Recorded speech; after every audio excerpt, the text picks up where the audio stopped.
দেখো বন্ধুরা, আজ একটা নতুন জিনিসের সাথে তোমাদেরকে পরিচয় করিয়ে দেবো। এই গাছটিকে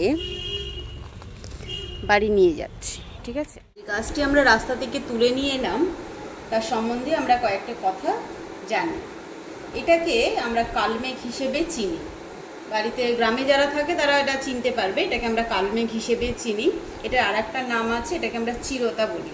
চিরতা, এটা যখন শুকিয়ে যায় তখন এই ডাঁটাটাকে আমরা চিরতা হিসেবে ব্যবহার করে থাকি।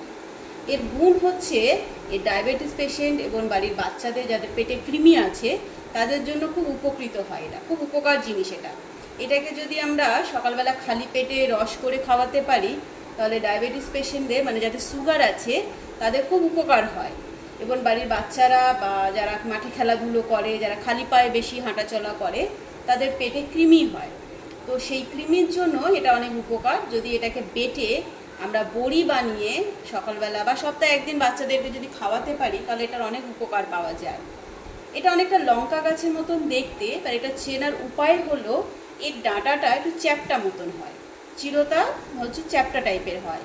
এটা লঙ্কা গাছটা হলে গোল হয়, ডাঁটাটা দেখবে গোল হয়, এটা গোল নয়, এটা একটু চ্যাপ্টা টাইপের। চিরতা চেনার এটাই উপায়, মানে এটা দেখতে লঙ্কা গাছের মতন, কিন্তু এটা গাছটা যদি চ্যাপ্টা মতন হয় তার মানে এটা কালমেঘ, এটা চিরতা হয়।